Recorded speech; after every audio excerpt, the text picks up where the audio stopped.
prosperity and welfare of our county and of those who interest you have committed to our in charge. Amen. So before we continue, let's have some introduction from let me start with the Secretariat before I go to honorable members. So let me start from my left hand side. Good morning, Chair. My name is Weston Koech, Secretariat. Good morning, Chair. My name is Jessica Kirui, Secretariat. Good morning. I am Rono Titus, Secretariat.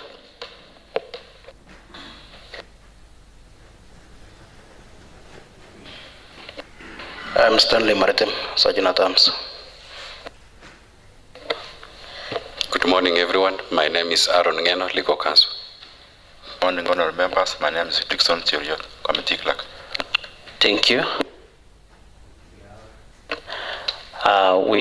With us, I'm seeing some of the members in the gallery. Welcome. Welcome. Let me give honorable members to say their names. Good morning, members of this committee. Good morning, Chair. My name is Honorable Vincent Katam, a member to this committee. Good morning, everyone. I'm Honorable Naomi Silade, Vice Chair to this committee. Thank you, everyone. My name is Bernard Langat, MCA representing Gembu Ward. I chair to this committee. Let me welcome you all as we proceed to this vetting process. Kindly, before we continue, let our clerk here take a note to the nominee and verify the documents.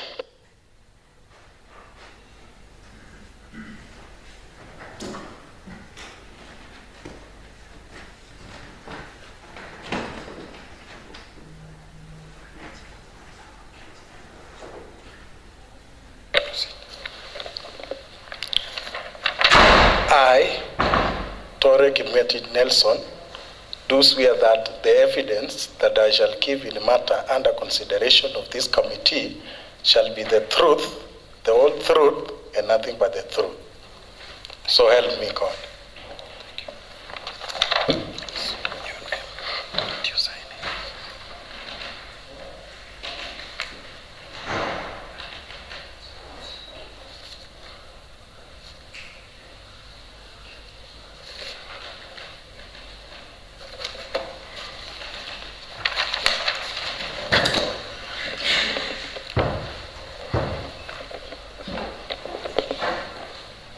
All right, switch over your.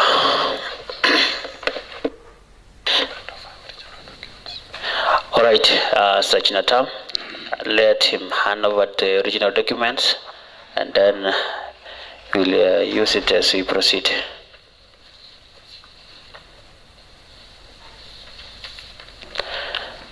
Thank you.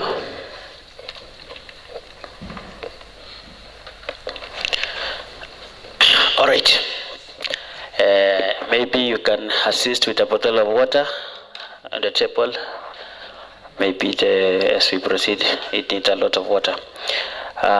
Kindly, the nominee by your name is Mr. Tore Kimngatich Nelson. Kindly briefly tell us about yourself, starting with your name, sub-county, and ward of residence, and educational background with work experience. Thank you, Honorable Chair, and the honorable members of this committee, the Secretariat. Good morning. I am honored today to appear before you as the nominee for tourism and investment. Let me thank the committee for according me this opportunity to prosecute my case and ventilate on my suitability as the Chief Officer in charge of tourism and investment. First of all, let me thank His Excellency the Governor for according me the opportunity to serve the people of Bomet. I'm Tore Kimngatich Nelson. I'm a bona fide resident of Bomet. Chepalungu Sub-County, Kongasis Ward, and Koimiret Sub-Location, and Koimiret Village. I started my schooling in 1995 at my primary school, and did my Kenya Certificate of Primary Education and performed exemplary excellent with 400 marks out of 500. I went to school in Nairobi, but because of fees, I came back to join Kipsuteri Boys High School, where I did my KCSE in 2008 and got a B+. I was admitted to Chuka University as to pursue my PSC course, where I graduated in 2014 with first class honors. And upon graduation, I went to work in James Finlay as assistant trainer, measuring on quality, measuring on receiving visitors, and promoting quality tea in at James Finlay. Within a span of 6 months, I was called to pursue my master's because I got a scholarship to do my master's in 2014 and completed in 2016. Upon completion, I've been working at Chuka University as a lecturer, teaching economics, management units, finance units, and I bring in a lot of immense and wealth and health experience in teaching, research, and policy formulation that will assist to promote the economic, socio-economic livelihoods of the people of Bomet.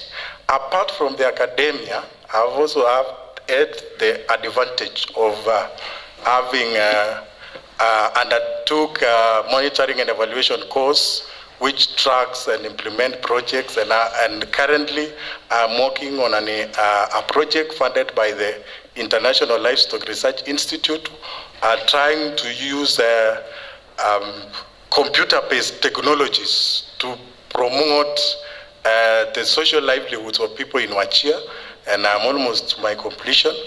I've also been a consultant, preparing investment models to SACCOs and other frameworks that will assist in promoting the welfare and the well-being of the people of Bomet. So I thank the committee for giving me this opportunity to say that I have all what it takes to put Bomet County as an attractive destination for investment and tourism. I thank you. Thank you. Thank you for your elaborate explanation through the journey of your education and the experience you have got on the education. But Mr. Chore, looking at your CV, you are admitted in 2010 and graduated in 2014 with a BSc in agribusiness management. You then pursue masters in economics and currently finalizing your BID in agricultural economics. Since 2016, you have served as part-time lecturer in various universities, and you have been instrumental in championing youth development program. This clearly shows strong grasp of academic environment. However, you are now transitioning into a political administrative space where expectations for service delivery are high, an area in which your CV reflects limited direct experience. So, Mr. Chore, what exactly motivated you to apply for this position, considering that in a short-term appointment with a minimum of 3 years, considering you are somebody who is well experienced in terms of your academic experience? What exactly motivated you to apply for this position? Thank you, Honorable Chair and the members of this committee. Chair, I have a strong, passionate, I'm a hot-blooded person. I have a strong, passionate for conservation, protection of natural resources, and improving the socio-economic performance of the economy.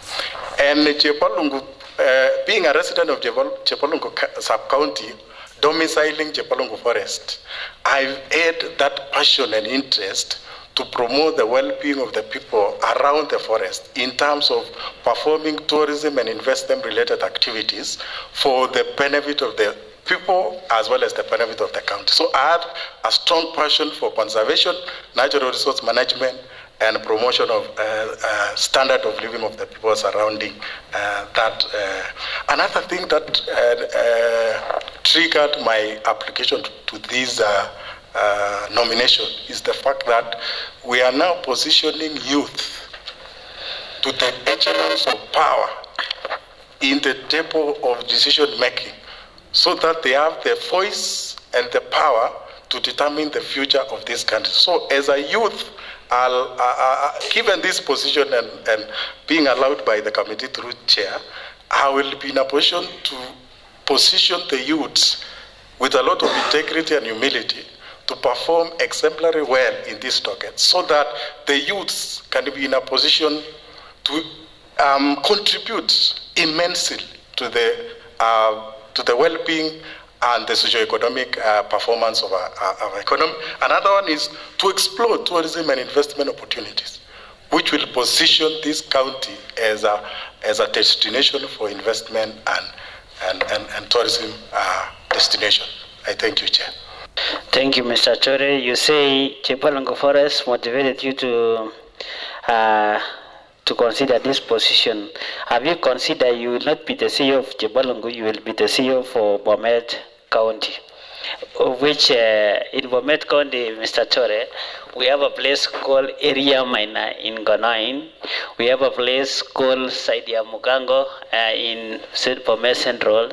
We have a place called Bomet East that is Kipiusit, that is in part of Kembu Ward, and Mangoita in Chiamaner, which also is kind of forest, and it will be a tourism attraction center. So don't be just localized to Chepalongo. You will be a CEO for tourism in Bomet County. All right. And in addition, Chair, also Bomet is also, the whole county is also an attractive sector or a tourism destination where you want to see an incompetent governor, Mr. Speaker. Mr. Chair, thank you. Thank you, Mr. Victor. Let's be with the content. Mr. Chore, these roles place you in a senior leadership position where you will be working alongside and providing directive and to experienced directors and aides of department. Given that your background is primarily academic, how do you perceive this transition into a high-level public service role? How do you perceive this transition into high-level public service role? That's one. Number two, how do you plan to navigate this shift and ensure that you deliver effectively in a political environment that demands practical results and a public accountability?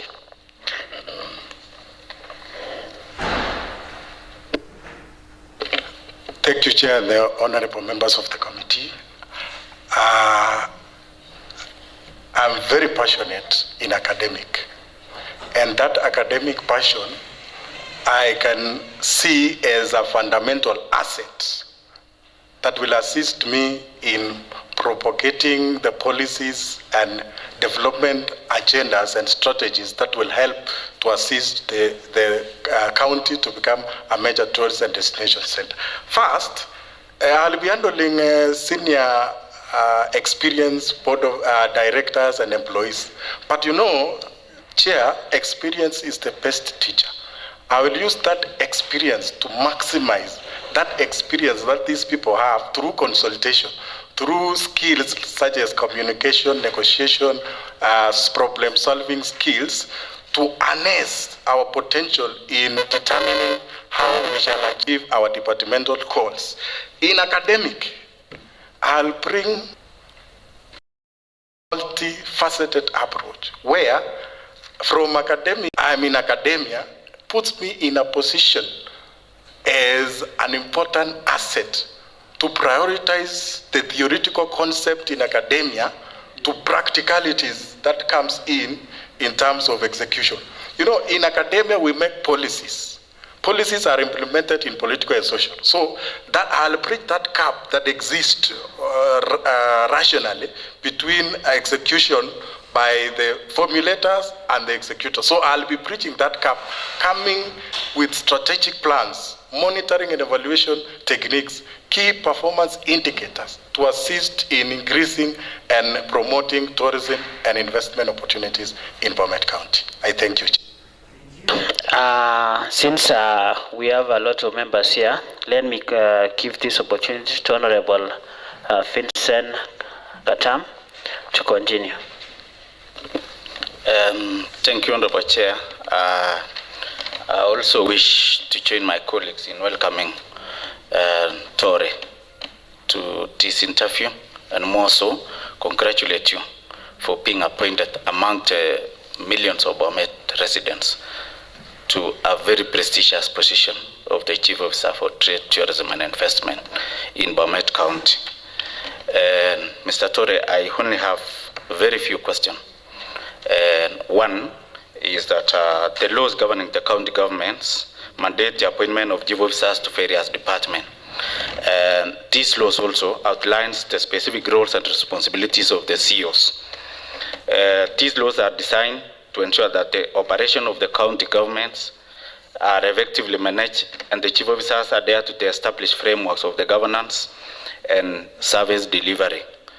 Mr. Tore, can you kindly highlight these key laws to this committee? Secondly, according to these laws, what specific roles and responsibilities will you be expected to discharge as the chief officer for the Department of Trade, Energy and Tourism and Investment Industry, and how do you plan to ensure the effective implementation? I think you can answer that, and then I'll ask you another. Thank you. Thank you, Honorable, through the chair. Thank you, Honorable Katam. I'm obliged, and I appreciate your kind words towards my appointment. I thank you a lot. There are several legal and procedural framework that have been enacted nationally and the county governments to regulate and monitor the performance of activities of tourism and investment. Number one of the laws that we have is Public Finance Management Act of 2012 that regulates the financial operations. I have also a Constitution of Kenya, which is the supreme law. That's a very important one. It is the umbrella body.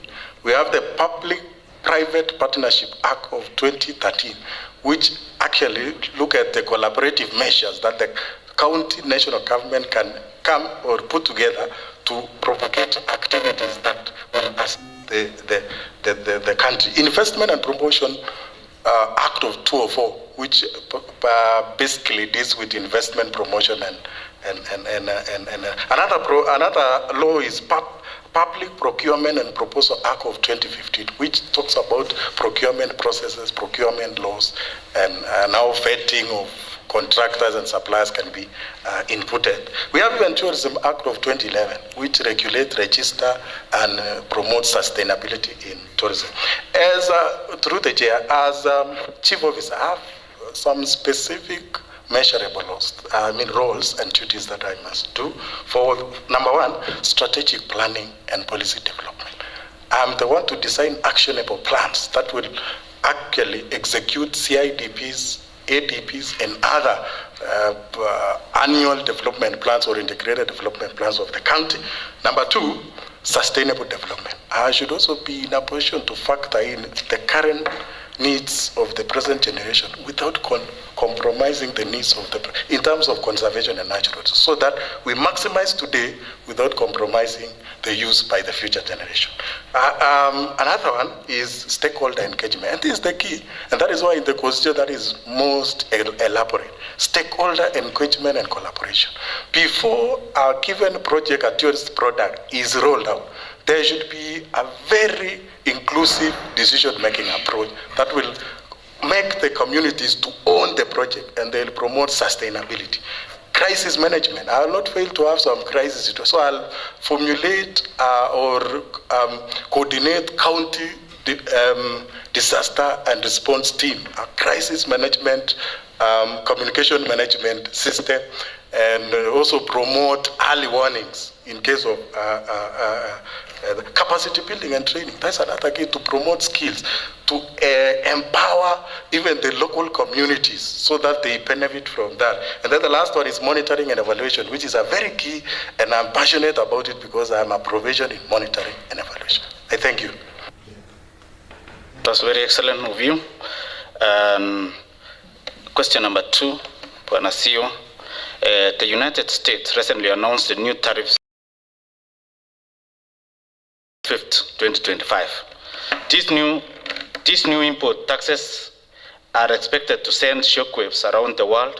The tariff policy presents both the challenges and opportunities for Bomet County and Kenya as a whole. With Kenya export to US now facing a 10% tariff. Now, Mr. Torre, explain to this committee the potential opportunities and the challenges that the county government of Bomet is likely to encounter as a result of these new tariffs. That's it.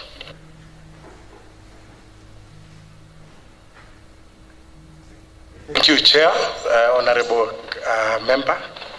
I thank you for that question. I'm passionate about it because I was teaching the master students and I was modeling. I was trying to prosecute that model by Trump.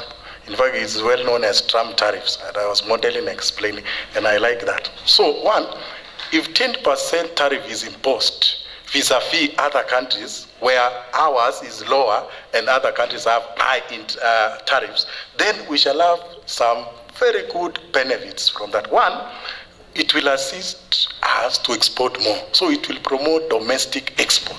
We shall export more because other countries will be at loss if they export, because that exportation will add a cost to their final product. So what happens, because ours is 10% as compared to 20% of other countries, and most of these countries have played around that tariff, then number one benefit that we can avoid from that is domestic exports will increase. It will lead our country to do what we call export-led activities. Number two, it will promote domestic industries. When we are exporting more, then we need to produce more. In the process of producing more, we establish more industries to produce more to meet the demand of the U.S. Number three, which is another benefit, is that it will assist us to amass the raw materials that are needed for these increasing domestic industries which require our export. The negative part of it is that there will be what we call trade surplus, trade imbalances, which will affect the balance of trade. It will lead to what we call a zero-sum game. One country gains at the expense of the other. And then the last one, which is a very detrimental one for our country, is that exports becomes expensive in foreign countries. Meaning we shall have a glut of our product. In fact, we were exporting, but because it becomes expensive to the foreigners, then it will be very difficult for foreigners to purchase our product. That's a negative effect of that policy, I think. Honorable Chair, maybe I add one more question. Mr. Torre, I hope you are aware that this assembly has passed the approvals for 2025-2026 budget. That is the budget that you are coming in to implement. In our budget, the Department of Tourism, which is the department you are coming in as the chief officer, has a budget of 7 million. As a CEO, your salary plus the budget for the financial year 2025-2026 is exceeding the budget of the department. I want you to explain what prompted you to come in as the chief officer to head a department where there is no correlation between the salary you are taking and the budget you are coming to manage as the chief officer for trade. Thank you, through the chair. Thank you. And I want you to explain to the people of Bomet so that they get the value for their money. Because if you are coming in as the chief officer, where your salary is more than the departmental budget, What is the value for money there? Thank you. Initially, Honorable Member, through the chair, I said that passion is the major element that drove or that triggered my application to this nomination. So,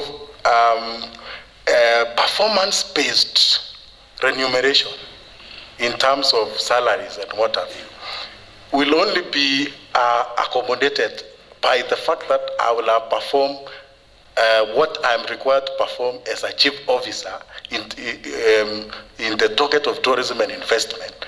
And whatever salary that I'll get will be overridden or will override that with the passion.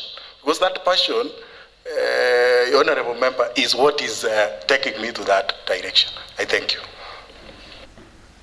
Thank you, Chair. All right, thank you. Thank you, Mr. Tore. I was only saying when you were explaining, remember I'm an economist, apart from being head of national government. I was expecting you to explain the correlation where a county government now, where you are coming from to, is how will you improve those tariffs, mitigate the effect of those tariffs as a county government of Bomet, because that is the function of national government, not as county government. So I expecting you correlate with the county government, so you will improve on that. And another thing, Mr. Tore, there is that question which Honorable Katam raised. I think it will be now our turn as an assembly, because the department we are being introduced to is a new department, of which that department itself, it will be a sector in a department of trade, of which it will need a budget of its own. So as assembly, we have a work to do, especially we have the MDOC of 2025-2026. We need to see how we'll reallocate the funds to that department, considering chipping in as a new CEO. So, Mr. Victor. Thank you, Honorable Chair. I wish also to second the sentiments that already have been mentioned by you, the Chair, and also Honorable Vincent, by congratulating Mr. Tore Nelson, who happens also to be a youth like me. I'm the representative of the largest constituent of youths in Bomet County, and I'm a happy soul when I see one of my youth being introduced to the salary world and also being removed from the hustling world. Without much ado, Honorable Chair, I would like to state as follows, and also in return pose a question to the nominee. The last Miss Tourism Gala in Bomet County was held in 2015. The event celebrated local beauty and culture. It also provided a platform for youth talent and positively engaged young people by promoting creativity and steering them away from social vices. The crowned winner went on to represent the county nationally and served as an ambassador for local tourism and development initiative. So my questions goes like this, Honorable Chair. Once the favors of God locate you, Mr. Nelson Tore, how will you consider, or are you willing to reconsider the reviving of the Miss Tourism Bomet event a priority? If so, how would you leverage it to promote the youth empowerment and cultural development in the country?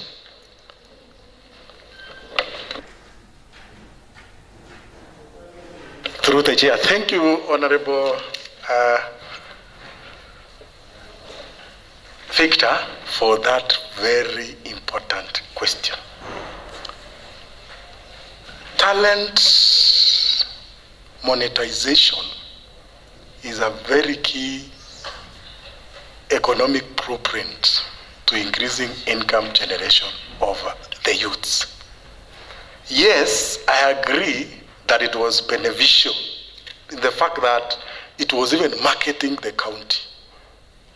When our Miss Beauty Bechand goes to national competition, we are marketing as a country, our county as a home of beautiful ladies, home of tourism and what have you. It also monetizes that talent and increase income generating. It helps to market the county as a destination for talent excellence and promotion of tourism. Yes, I think I will introduce, but on condition that I formulate a regulation. You know, what informs an activity is a regulation. When we have a regulation that informs an activity, then that regulation or that activity becomes sustainable. So I'll introduce it, but with the form, I think the major problem with that failure is the lack of a formulated regulatory structure that informs the activity. So I'll introduce that. Apart from that, I will propose diversifying of tourism, sports and culture tourism as part of, so I'll basically, through the chair, honorable member, I will want to make sure that tourism event is reintroduced, but with a structured, formulated policy, and also promote diversification of tourism. I thank you. Thank you, Honorable Chair. The ideas are brilliant, Chair, but owing to the budgetary constraints, we are also happy as a committee that you do sit in the Budget and Appropriation Committee. I think you can see these are the departments that should be empowered owing to what the nominee has said. I think I'm satisfied with what it has said, Mr. Chair. And also I do still have one question, Mr. Chair. As we are all aware that we got plans that are underway to have Chebalungu Forest upgraded to an animal sanctuary, courtesy of the KWS or the Kenya Wildlife Service, Honorable Chair.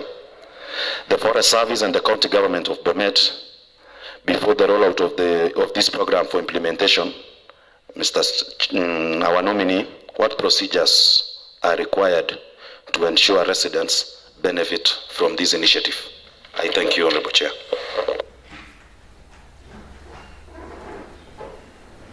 Through the chair, thank you very much. That is also a very fantastic and very important question. Before any program is rolled out at any given level, whether it's a county or national, it is very important to involve the community. And the major thing and the major conflicts, and that is what we saw in Turkana about the oil, was the revenue sharing formula. So I'll come in as a monitoring and evaluation specialist and propose a benefit sharing model that will assist in aggregating the benefits that the community will earn from that investment in Chepalung. So a benefit sharing model. Number two, I will support the community-based initiatives. We will not fail to have CPOs and other community-based initiatives in trying to promote conservation and through seedlings. They could be flying seedlings. They could be even taking care. There should be tour guides. There should be security officials. So tourism and investment-related activities should benefit the local community. And then capacity building and training. We need to empower them with skills, the required prerequisite skills and competence to make them be aware of that. And the final and the very important one, in all the processes and planning, we need to make these communities own the activities, own the process. When they own the process, they have that sense of belonging. And then they'll promote sustainability. I thank you. Honorable Chair, maybe so as to pave way for another honorable member to ask a question, Mr. Chair, let me pose this question then through your intervention, Mr. Chair. Thank you, Mr. Chair. The main purpose initiating of tourism activities in our county is to boost county-owned source revenue and also to create jobs opportunities. I would like the nominee to name any 4 key leading tourism earnings in Bomet County. How much does each category generate annually to Bomet County? And the statistics of reported employment opportunities. Thank you very much. Okay. Thank you, Honorable Member. There there are several tourism pillars that we have in Bomet.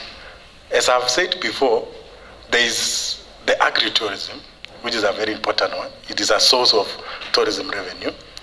When we profile tea, because we are in a rich tea heritage land, we can have tourists coming, doing farm visits, factory visits.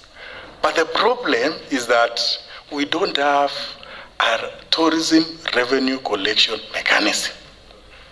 The revenue that comes in through agro-tourism, eco-tourism, cultural tourism, hospitality, we don't have a straight, categorized and specific county revenue stream.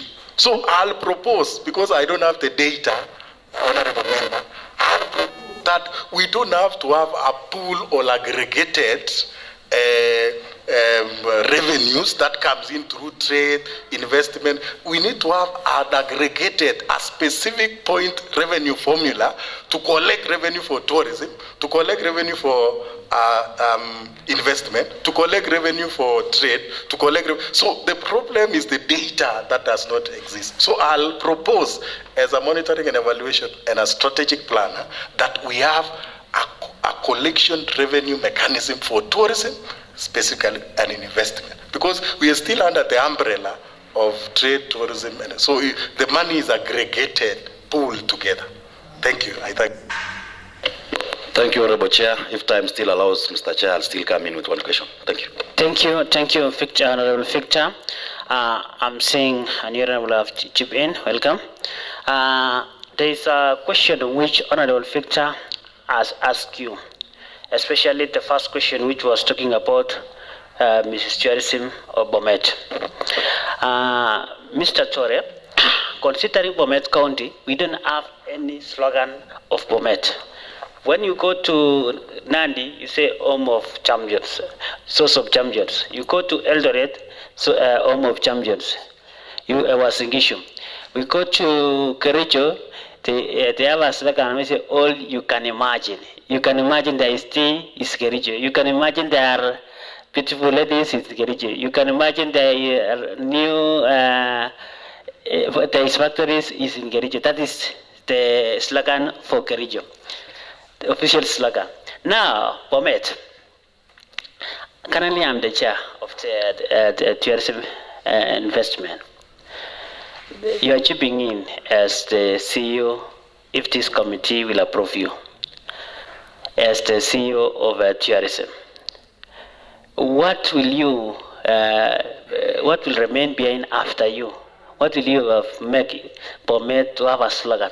Because considering Bomet, Bomet have a lot of slogans which we can make Bomet great tourism attraction center. You can say home of music, and we make it as best as we can. But we are expecting a new person like you to have the slogan being published and make it as the slogan for Bomet. So we have assignment, and I'm requesting you let that assignment be in your department. Obliged. All right. Thank you. Now, Honorable Naomi, welcome. Thank you, Honorable Chair.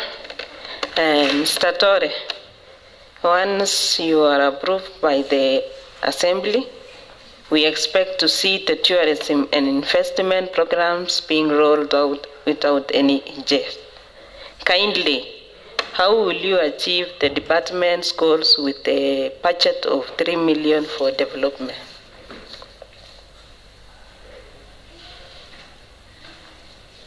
Thank you.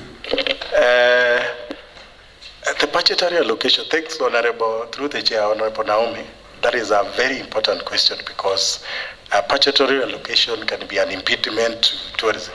So, number one, I'll perform what you call performance-based budgeting, so that I only approve implementation of projects that are within the CIDP and ADP, so performance-based. Number two, I'll also solicit funds. I'll seek funds from other international bodies or financial collaboration with other bodies, and most importantly, is to enforce the Private-Public Partnership Act so that they come in and complement and support my budget. I'll also put a lot of effort in resource mobilization, seeking for funds, grants, donation from national organization, from domestic organization, and what have you. Thank you. Thank you so much. I have another question. Article 183 of Constitution outlines the roles and the functions of the County Executive Committee. Kindly tell this committee the composition of the County Executive Committee and list 4 roles of the County Executive Committee. The composition of County Executive Committee has the governor, deputy governor, the CECs, and the CEOs. Okay. And then the roles is service delivery, proposing policies that can be sent to this honorable house to legislate. They are also involved in reporting and accountability. They are also involved in soliciting or enacting public participation. The county executive also are in, for example, the governor approves the budget. The CEC in charge of finance will implement the budget. Okay. Thank you. That's brilliant. I have one last one. Mention to this committee any 3 policies and 3 legislations that has boosted the tourism in Bomet County. Thank you. Through the chair, there are several policies that have been passed and enacted. For example, we have a tourism climate change policy of 2021, and we have even the wetlands policy of 2016. Thank you. I thank you. Thank you. Back to you, Chair. Thank you, Naomi, and thank you, our nominee. You are going on well. Kindly have a sip of water. We need your voice to be heard by people. And let me thank the public, our public who are following us through our platform. You may pose your question. We will hear to nominee. I'm seeing a lot of people are following us. Kindly keep asking, and a lot of people are congratulating you the way you are doing it. So let me expect the public to say something through our platform. Have you taken your sip of water? Thank you. There is a question which is raised by Honorable Naomi about, he was talking about, you yourself talk about in our BMF Act, we don't have what we call performance based budget. We have what we call program based budget. So that is in our BFM Act. Most obliged. All right. And also when you were talking about they have given you in the budget approval about 3 million, I was expecting you'll say I'll be lobbying to this honorable laws to allocate more of a budget because you have a lot of thoughts which needs a budget to be done. Otherwise you'll be full of wisdom, but if the budget will not allow you, you will do nothing. So I'm expecting you to lobby for bigger budget on that. Honorable Katam, do you have any supplementary question? Honorable Chair, maybe I have one last one. And Mr. Torre, the tourism activities in Bomet County has been dominant with little or no development despite the annual budgetary allocation. Kindly mention at least 4 unique steps that will take such that Bomet County will be among the top tourist destination among the 47 counties. And one last one, Mr. Torre, kindly come out clearly on the major steps that will make Bomet County become an investment hub. Thank you. Thank you. Through the chair, Honorable Katam. Tourism is a product of its own. We normally say tourism commodification. We make tourism as a product that we can sell in the market, although we cannot see it physically, but it comes out in monetary physicality.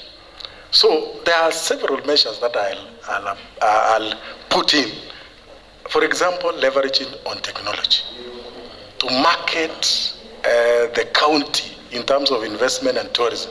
I'll make sure that I use technology in digital marketing, smart tourism, e-government portals, so that the permitting and registration is done in a one-stop center, so that we reduce bureaucracy, streamline regulatory policies that may be hindering the private sector from chipping in because of cost and delays. Number three is promoting tourism incentives through subsidies, through discounted packages. Sometimes, for example, Chepalungu Forest, or we can have free entrance at some point, so that we promote the number of people coming in to visit our county. Next is public-private investing. It's a very important and key element in promoting tourism attraction. I will also improve tourism infrastructure. Tourism infrastructure in terms of the structures, in terms of policies, in terms of regulatory framework, so that it will become for a private investor to invest in tourism. There is that ease of doing, ease of entering. The entry conditions are easy, so that we promote many public and private investment engagement.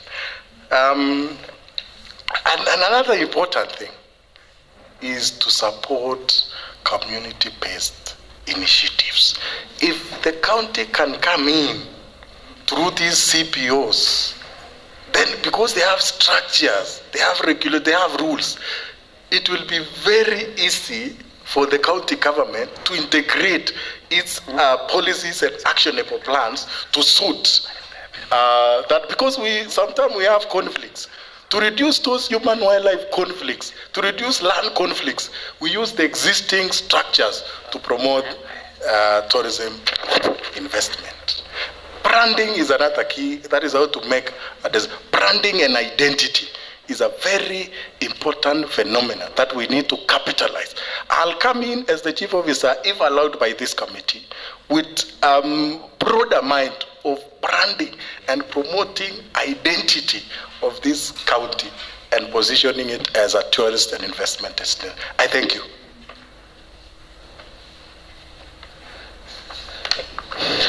Thank you. Welcome. Thank you. Welcome. I'm seeing Honorable a member of Makokoshe. As the department, we have a policy called tourism policy, of which this assembly have passed that policy. We're expecting, once you have approved, if these honorable members approve you make that policy to work, because we will not be also passing policies and then the implementation side fail us, because the policy already is in place. We have passed it. All right, since honorable members, do you have any supplementary question, Victor? Yes, Honorable Chair. Thank you, Honorable Chair. While acknowledging the county administration efforts to support youth and small enterprise through the establishment of the Bomet County Enterprise Development Fund, this initiative has faced significant budgetary allocation challenges. An analysis of the budget estimates from the financial years, that is 2020, 2021 to 2022, 2024, 2025, shows that no funds have been allocated towards the initiative. And as a result, the micro, small and medium enterprises, the MSMEs, have been unable to access the financial support as originally intended.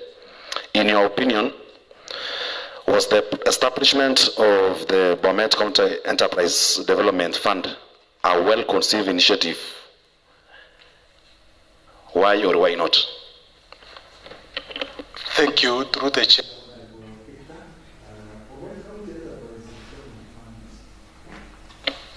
Yes, thank you. Through the chair. Thank you, Honorable Victor.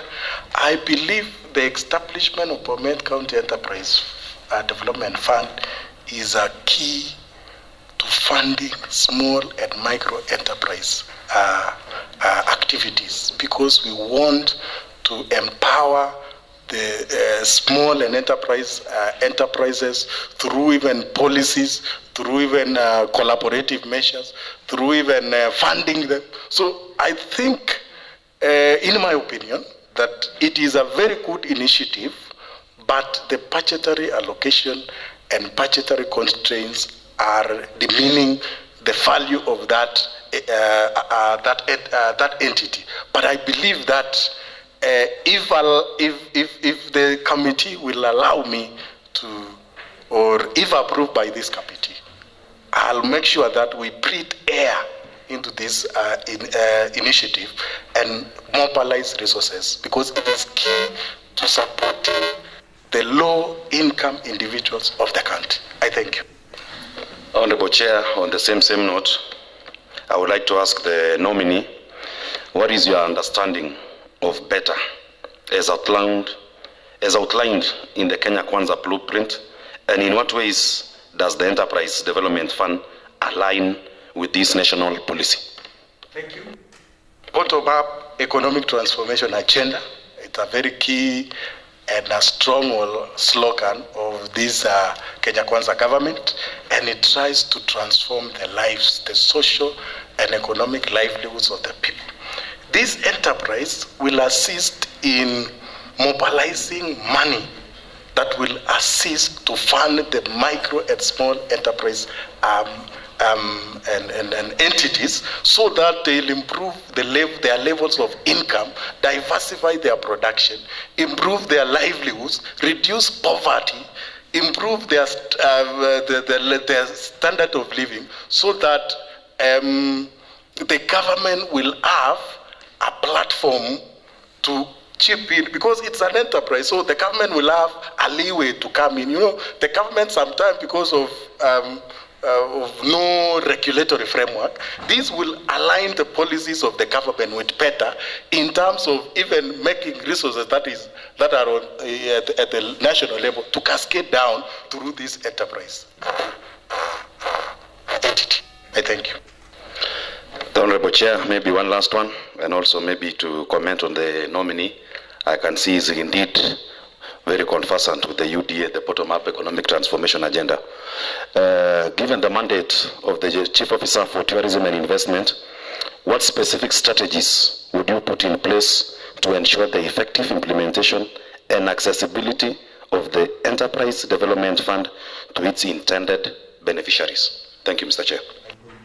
I think the first thing is capacity building and training, sensitizing the required or the specific person, the specific enterprises at which the fund is supposed to go. You sensitize them and you empower them through skills and reduce some conditions that may impede the implementation and acceptance of the enterprise to perform its intended purpose. I thank you. Thank you, Honorable Chair. Thank you, Mr. Honorable Victor. Let me ask you, Mr. Tore, going through your CV and questionnaire question we gave you, you say your net worth is around 20,801,111. I don't understand if it is 20,000 or 20 million.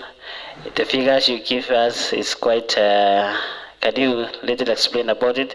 And could you break down?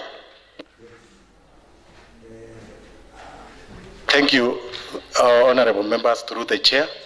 Yes, I am worth 20,821,101. This I can inherited land, which is approximately 5 million. I purchased worth value of 1 million. I have some animals, farm animals, worth 820. I have some savings and shares worth around 1 million. I like it. I was expecting the last one, That's why when you give us in figures, there is no one in the figures you are giving us, because all are 0, 0, 0. So there is no one of which you are not giving us exact breakdown. Thank you. All right, it was a slight note. Now, you know I'm like economics, Mr. Tore. There was that question which Honorable Victor asked, and I was quite, I'm a good listener. As an economist, to what extent does the better deviate from the Big Four agenda of the Kenya Kwanza government? Thank you. From my point of analysis. Deviation area. Yes, from my point of analysis. Yes. I think the difference is the same. It's only that it comes from another political angle. But the agenda and the specific deliverable are the same. I thank you. All right, Mr. Tore. I'm seeing some youths are asking a lot of questions, of which is duplicating what these honorable members have asked. Let me thank them. The way they have been following, keep on following. There is only one question, which there is a member from, I think is coming from a ward called Merigi, has raised a question, which we only raise every other time when we are in this honorable house. This is not the first time we are doing this vetting exercise, Mr. Tore. We have done a number of vetting for a number of years, Mr. Tore. When you sit on that chair, Mr. Tore, the person we are seeing here and tomorrow we find in the office are quite different. The way you have explained yourself, Mr. Tore, you are a good academician, full of knowledge, full of understanding of what you are expected to do in that department. Since you are being put to service delivery department, as in this honorable house, ours is just to pass you through to implement what executive has been programmed. Every other time when you call a CEO to sit on that chair you are sitting, he's giving us exactly what you have given us. You're talking of, I'll be following the CIDP which Wananchi have passed through.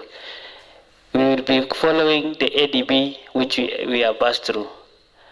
But what you are going to do is different to what you have given us. Since I believe other CEOs are following us, of which it will not be our wish, since the public see us as a rubber stamp in this assembly, of which we are doing our mandate as assembly.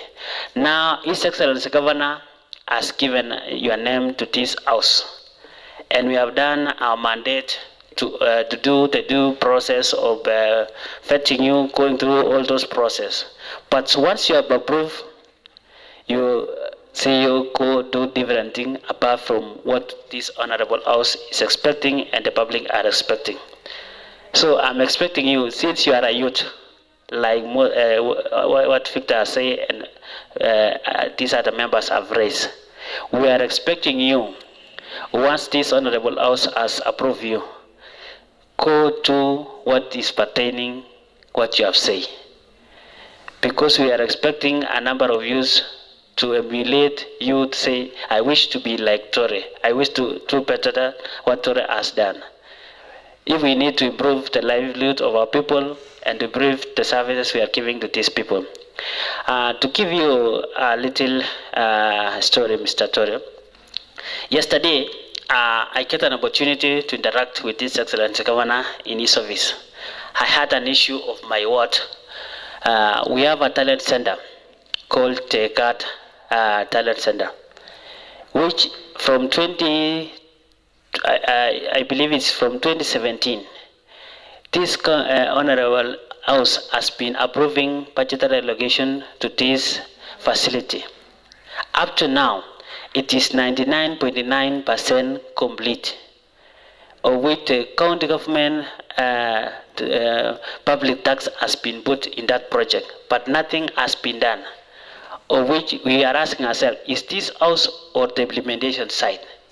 Ask ourselves, we have put the money, we have they approve it, the structures are there, but after that building, nothing has been done.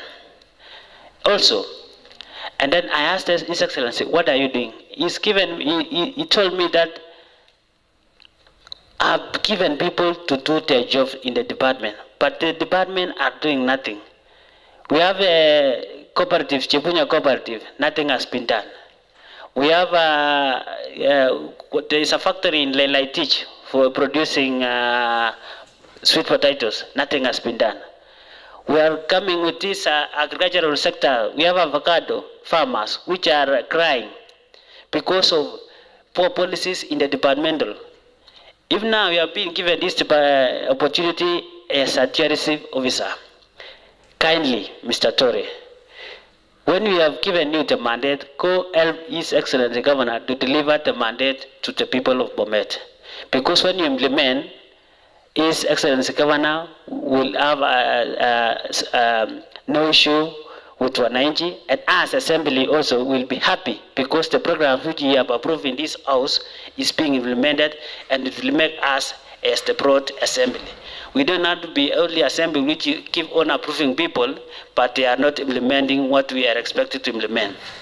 We have department, we have been allocating a lot of budget. Now your department is just a small budget, but that little we have been given, make a use of it. So that you will be requiring a huge amount of it, and I'm urging all other departments as a committee, let the budget which will be allocated to implement it's exactly what is in the APB for the betterment of our people.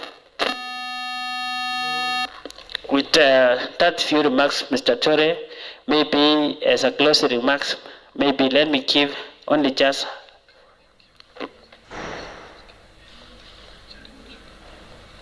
all right. Let me give Honorable maybe just 1 minute to have a closing remark before we keep the Tore. Thank you. Thank you. Thank you, Honorable Chair. I've also been watching closely the live proceedings and the comments from the members of the public, and I can see many people have faith in you. Tore, many people have faith in you according to the comments that we are seeing on the live chat. And maybe, Honorable Chair, to second you, the essence of devolution as envisaged in our constitution was to bring services closer to the people.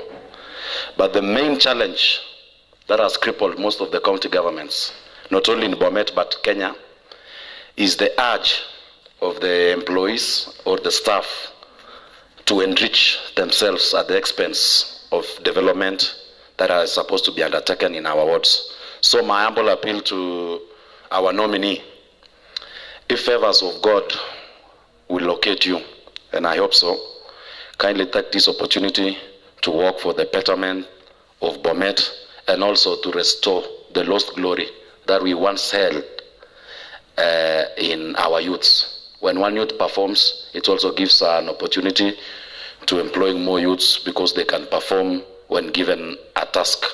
And when much is given, much is expected. So I wish you all the best. Come assist us in rebranding the name of Bomet from the home of looting and the home of thieving, and the home of less than. And wish you all the best. I don't want to predetermine the decision of this committee, but based on your submission, I could see that you are one among the brilliant minds in Chebalungu. I'm very lucky, Mr. Tore, that I also come from Chebalungu. So I'm super proud of your submission, and I wish you all the best. Honorable Chair, I accompanied you to India last month, and luckily we attended the Suraj Kund exhibition in India last month.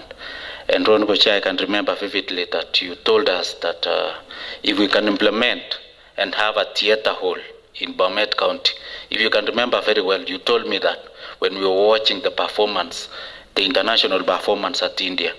And Honorable Chair, I think this is an opportunity, and this is the time that you can tell Mr. Tore that we need a theater hall in Bomet, because we have an allocation of 1 million for tourism promotion and exhibition. And in Bomet County, Chair, we've never had any exhibition in Bomet. During our last devolution conference in Kakamega? And we are lucky also that we shall have another devolution conference this year in August in Homa Bay County. So, and in our exhibition booths, Honorable Chair, we were showcasing things from the private farms.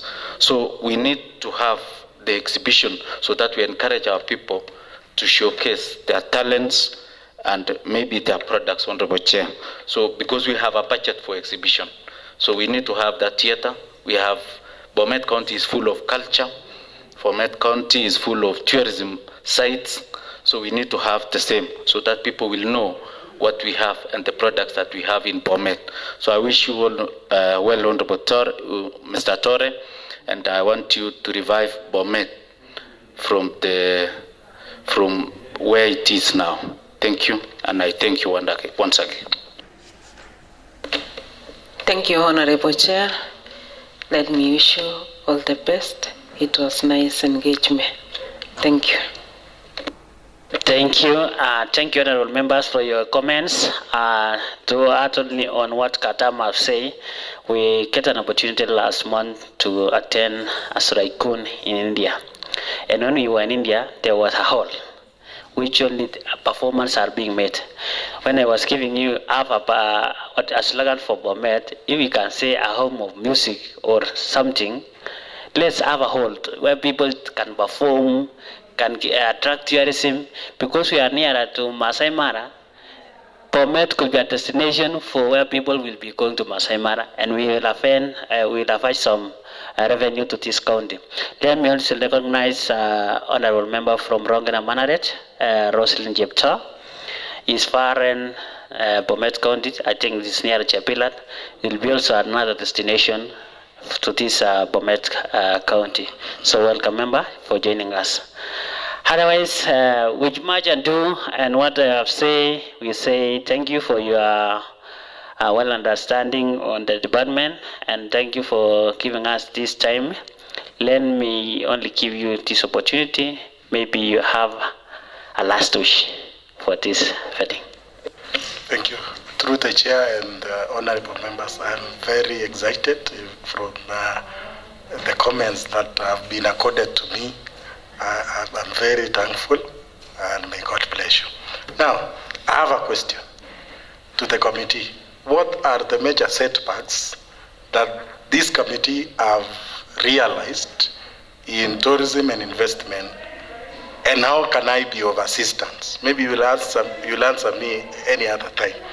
Now, on the issue of accountability, let me prosecute Honorable Vincent Rao.